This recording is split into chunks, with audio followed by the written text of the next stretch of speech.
Hello everyone and welcome to commerce aptitude. Business, commerce and economics topics के लिए अभी subscribe करें commerce aptitude YouTube channel को। तो चलिए फ्रेंड्स, आज के क्लास को शुरू करते हैं। आज हम बात करेंगे दोस्तों नेशनल इनकम ऑफ इंडिया के बारे में, जहां पर हम देखेंगे जीडीपी, जीएनपी, एनडीपी और एनएनपी के बारे में। ये सारे टर्म्स आजकल आप न्यूज़पेपर में या फिर न्यूज़ चैनल में देख रहे होंगे, तो आज इसके ऊपर हम थोड़े थोड़े बात करेंगे। ओके, तो चलिए शुरू करते हैं दोस्तों जीडीपी से। जीडीपी का जो फुल फॉर्म है दोस्तों, G means gross domestic product. Okay, where G means total, domestic means within the country and product means both goods and services.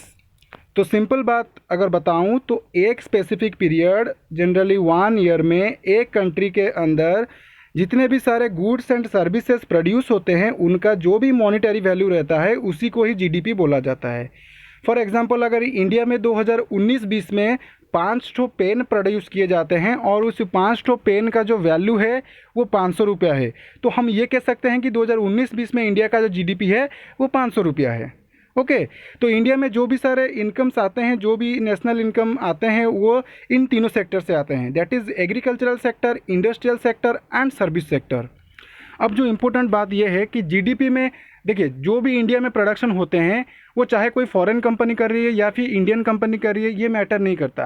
लेकिन अगर प्रोडक्शन इंडिया में हो रहा है, इंडिया के ज्योग्राफिकल टेरिटोरी के अंदर हो रहा है, तो उनसे जो भी सारे गुड्स एंड सर्विसेज आते हैं, उनका जो भी मॉनिटरी वैल्यू रहता है वो इंडिया के जीडीपी में काउंट किया जाएगा।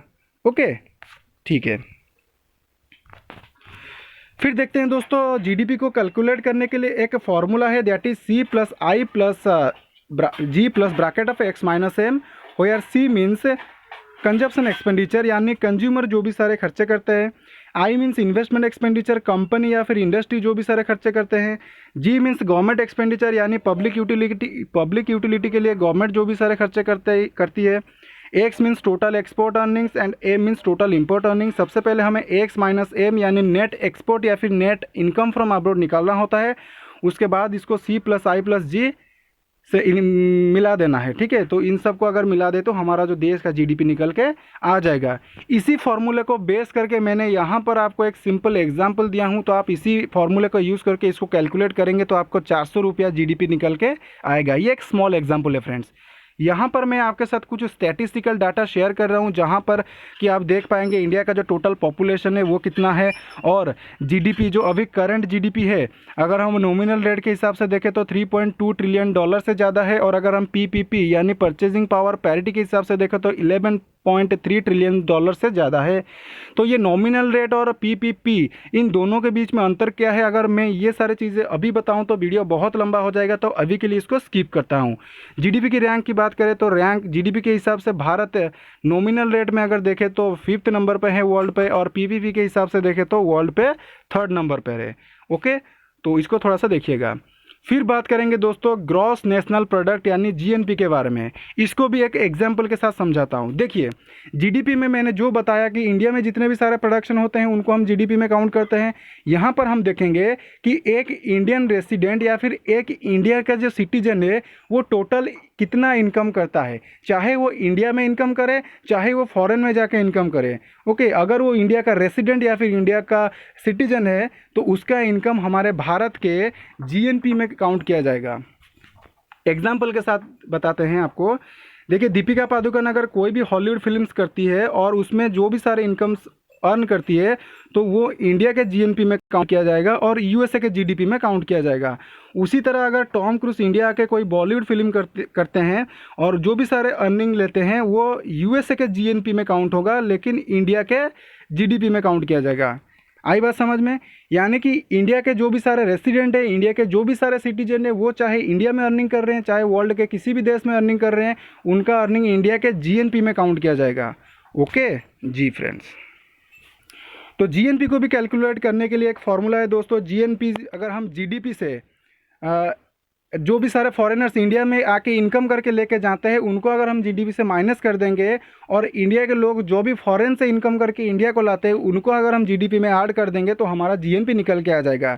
तो इसी को ही दोस्तों एनएफआई है, that is net factor income from abroad बोलते हैं, जहाँ पर हमें डीएफपी है यानी domestic factor of production from abroad, बाहर से हम कितने इनकम करके लाते हैं उनसे FFPC यानी foreign factor of production from the country. Foreigner India में आके जितने भी सारे इनकम करके लेके जाते हैं उनको माइनस करना पड़ता है। DFPA से FFPC को हम माइनस कर देंगे तो जो भी निकल के आएगा वैल्यू उसको दोस्तों NFI है, that is net factor income from abroad बोलते हैं। अगर उनको हम GDP में मिला देंगे तो हमारा GNP निकल के आ जाएगा। और ये छोटा सा एग्जाम्पल उसी के साथ है। तो यहाँ पर इस चीज़ों को आप थोड़ा सा ध्यान दीजिए कि अर्निंग्स ऑफ रेसिडेंट और सिटीजन ऑफ इंडिया। तो इंडिया का सिटीजन या फिर रेसिडेंट जो भी सारे इनकम करता है, चाहे वो इंडिया में करता है चाहे फॉरेन में करता है, तो ये मैटर नहीं करता। लेकिन अगर वो इंडिया का सिटीजन है तो उसका अर्निंग इंडिया के GNP में काउंट किया जाएगा।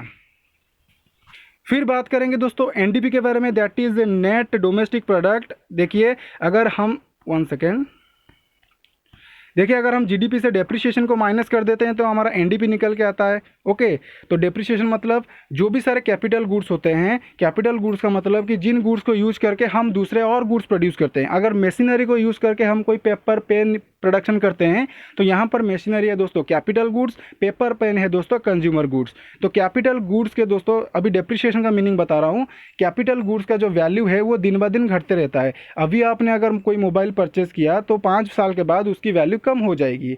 तो जो वैल्यू कम हो जाती है उसी को दोस्तों डेप्रिसिएशन या फिर हिंदी में इसको मूल्य ह्रास बोलते हैं। ओके, तो ये जो जितने सारे कैपिटल गुड्स यूज़ होते हैं प्रोडक्शन के लिए उनका वैल्यू भी दिन ब दिन घटते रहता है। और उनमें बहुत सारे रिपेयर मेंटेनेंस पे खर्चे होते हैं। तो उन सारे खर्चे को एडजस्ट करने के लिए हम क्या करते हैं, GDP से हम डेप्रिसिएशन को माइनस कर देते हैं, हमारा नेट डोमेस्टिक प्रोडक्ट निकल के आता है। जैसे प्रॉफिट निकालने के लिए हम इनकम से एक्सपेंसेस को माइनस करते हैं, उसी तरह नेट डोमेस्टिक प्रोडक्ट को निकालने के लिए हमें GDP से डेप्रिसिएशन को माइनस करना पड़ता है। और जो डेप्रिसिएशन का रेट कितना रहेगा ये डिसाइड कौन करता है, ये दोस्तों इंडिया का जो ministry of commerce and industry है ये डिसाइड करते हैं।